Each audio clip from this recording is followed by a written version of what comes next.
Video like जरूर कर लीजिए और ऐसे वीडियो लगातार फ्री में पाने के लिए चैनल को तुरंत सब्सक्राइब कर लीजिए और बेल आइकन को जरूर टैप कर लीजिए ताकि आगे भी सारे वीडियो आपको मिलते रहे। यूट्यूब में फॉलो करते हैं तो प्लीज ये वाला फ्री टेलीग्राम चैनल जरूर ज्वाइन कर लीजिएगा। सारे नोटिफिकेशन सारे अपडेट यहीं पे आते हैं, ध्यान रखिएगा। सारे क्वेश्चन अटेम्प्ट करिए और स्कोर अपना तुरंत कमेंट करके बताइए कितने सही हो रहे हैं कितने गलत हो रहे हैं, जल्दी से कमेंट करके बताइए।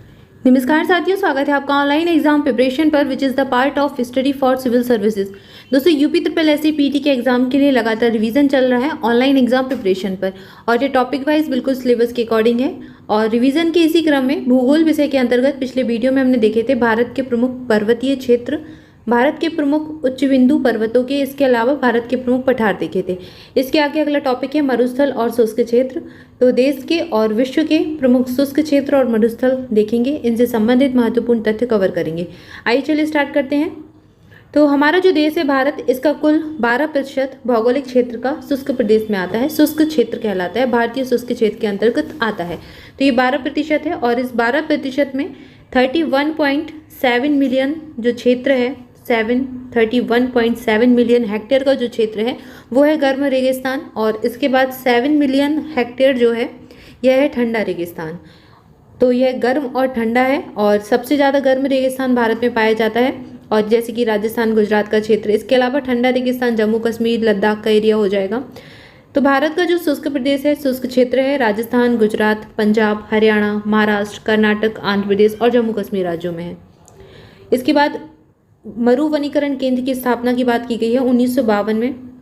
1952 में सबसे पहले वनीकरण केंद्र की स्थापना की गई थी जोधपुर में, जोधपुर राजस्थान के अंदर इसकी स्थापना की गई थी 1952 और यह था मरु वनीकरण केंद्र। इसके बाद इसका विस्तार किया गया 1957 में। 1952 में स्थापना हुई, 1957 में इसका विस्तार करके इसको बना दिया गया मरु वनीकरण एवं मृदा संरक्षण केंद्र। इसके बाद इसको फिर भारतीय कृषि अनुसंधान परिषद नई दिल्ली के अधीन कर दिया गया और वर्तमान में जिसे आप काजरी के नाम से जानते हैं, उसका जो बीज थे या फिर उसका प्रारंभ यहीं से होता है। तो 1952 वाला जो मरु वनीकरण केंद्र था वही आगे चलकर काजरी बन गया और भारतीय कृषि अनुसंधान परिषद नई दिल्ली के अधीन आ गया और इसका फुल फॉर्म क्या हो जाएगा, केंद्रीय शुष्क क्षेत्र अनुसंधान संस्थान काजरी। इसकी स्थापना कब हुई, 1959 1959 में पूर्ण संस्थान का इसको दर्जा दे दिया गया और इसका मुख्यालय जो है जोधपुर में है और जोधपुर में स्थित मुख्यालय के अंतर्गत 6 संभाग आते हैं और इसकी 4 क्षेत्रीय अनुसंधान केंद्र भी हैं जो कि विभिन्न विभिन्न क्षेत्रों में स्थित हैं और विभिन्न कृषि जलवायु स्थिति में स्थानांतरित समस्यानुगत अनुसंधान के लिए स्थित है, यानी कि अलग अलग क्षेत्रों में स्थित हैं। ये 4 क्षेत्रीय कार्यालय है, 4 क्षेत्रीय अनुसंधान केंद्र है इसके और इसका जो मेन हेडक्वार्टर है वो कहाँ पर है, जोधपुर में है। इसको काजरी नाम से जाना जाता है या फिर केंद्रीय शुष्क क्षेत्र अनुसंधान संस्थान। ठीक है, तो ये क्रम याद है आपको। 1952 से ये प्रारंभ हुआ, मरु वनीकरण केंद्र स्थापित हुआ। 1957 में इसका विस्तार करके इसके अंदर मृदा संरक्षण केंद्र भी जोड़ा गया। फिर 1959 2 साल बाद 57 से 59 में इसको काजरी बना दिया गया, तो ये काजरी बन गया। तो ये काजरी की कहानी थी जो कि केंद्रीय शुष्क क्षेत्र अनुसंधान संस्थान है, इसके बारे में जाना। इसके बाद आगे बढ़ेंगे, अगला तथ्य देखेंगे। अगला तथ्य है विशाल भारतीय मरुस्थल अरावली पहाड़ियों से उत्तर पूर्व में स्थित है। यहाँ पर वार्षिक वर्षा 150 मिलीमीटर से कम होती है और परिणाम स्वरूप यह एक शुष्क और वनस्पति रहित क्षेत्र है। ढाल के आधार पर मरुस्थल 2 भागों में बांटा जाता है, सिंध की ओर ढाल वाला मरुस्थल और उत्तरी भाग और कच्छ के रण की ओर ढाल वाला दक्षिणी भाग। तो उत्तरी भाग एक है और एक दक्षिणी भाग है जो कि 2 भाग हैं इसके ढाल के अनुसार मरुस्थल के।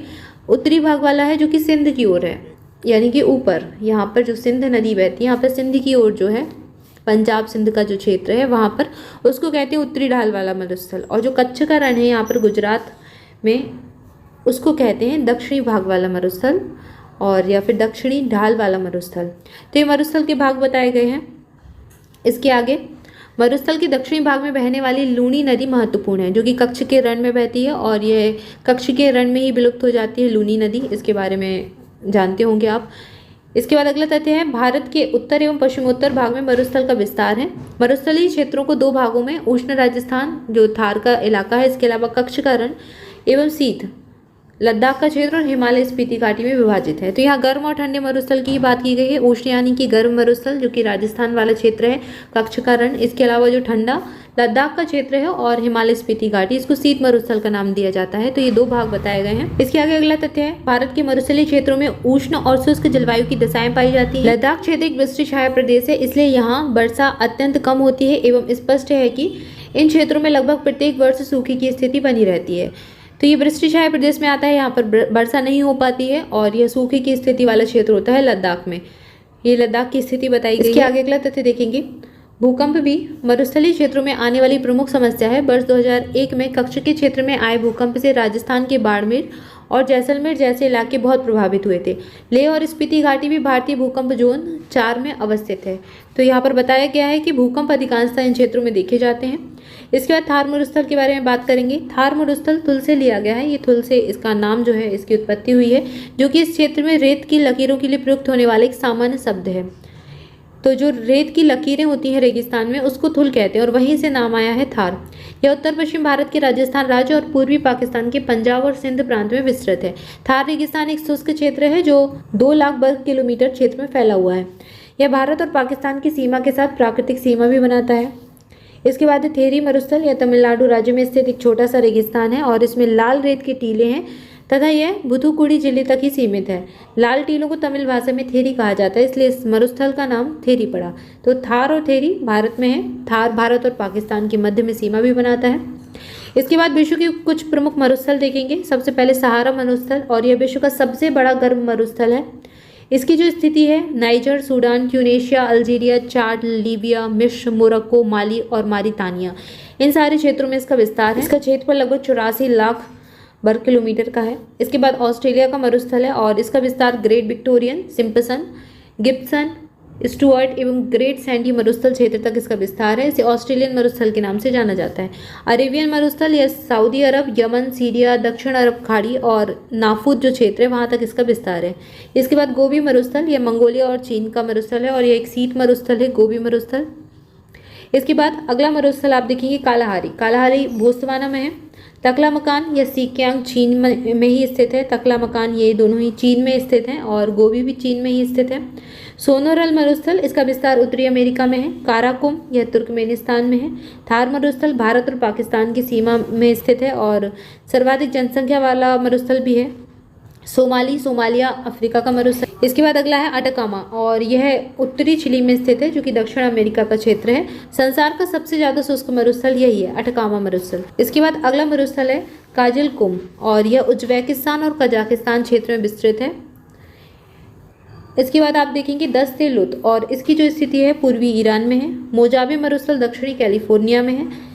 द सितोडे सेचुरा, यह उत्तर पूर्व पेरू यानी कि दक्षिण अमेरिका का मरुस्थल है। और पैटागोनिया, यह शीत मरुस्थल है अर्जेंटीना और चिली की सीमा पर। पैटागोनिया शीत मरुस्थल है। इसके अलावा शीत मरुस्थल हमने देखा, और कौन सा, गोबी मरुस्थल भी शीत मरुस्थल ही है। और सबसे ज़्यादा अगर शुष्क मरुस्थल पूछा जाए संसार का तो कौन सा है, अटकामा है। सबसे ज़्यादा गर्म मरुस्थल पूछा जाए तो कौन सा है, सहारा मरुस्थल सबसे गर्म मरुस्थल है विश्व का। तो हमने विश्व के प्रमुख मरुस्थल देखे और भारत के प्रमुख मरुस्थल देखे। इसके आगे नेक्स्ट वीडियो में देखेंगे। तब तक के लिए आपसे भी चैनल के साथ जुड़े रहें। चैनल को सब्सक्राइब कर लें, वीडियो को लाइक कर लें, अपने दोस्तों के साथ भी खूब सारा शेयर करें और टेलीग्राम चैनल जरूर ज्वाइन कर लें प्रैक्टिस के लिए। वहाँ पर आपके लिए डेली 50 प्रैक्टिस क्विज लगवाए जाते हैं सिलेबस के अकॉर्डिंग टॉपिक वाइज, तो इसको जरूर फॉलो करें। इसकी लिंक आपको डिस्क्रिप्शन में मिल जाएगी। इसके अलावा ऑनलाइन एग्जाम प्रिपरेशन का टेलीग्राम चैनल भी जरूर ज्वाइन कर लें, उसकी लिंक भी आपको डिस्क्रिप्शन में ही मिल जाएगी। और अगर आप हमारे कोई पेड बैचेस ज्वाइन करना चाहते हैं तो उसकी जानकारी के लिए आप दिए गए नंबर्स पर कॉल करके जानकारी ले सकते हैं। नंबर्स आपको डिस्क्रिप्शन में मिल जाएंगे, बाकी सारी डिटेल भी मिल जाएगी। और ऑनलाइन एग्जाम प्रिपरेशन को सब्सक्राइब जरूर कर लें, वीडियो को लाइक कर लें, अपने दोस्तों के साथ खूब सारा शेयर करें। मिलेंगे नेक्स्ट वीडियो में। Thank you for watching this video. Thank you so much.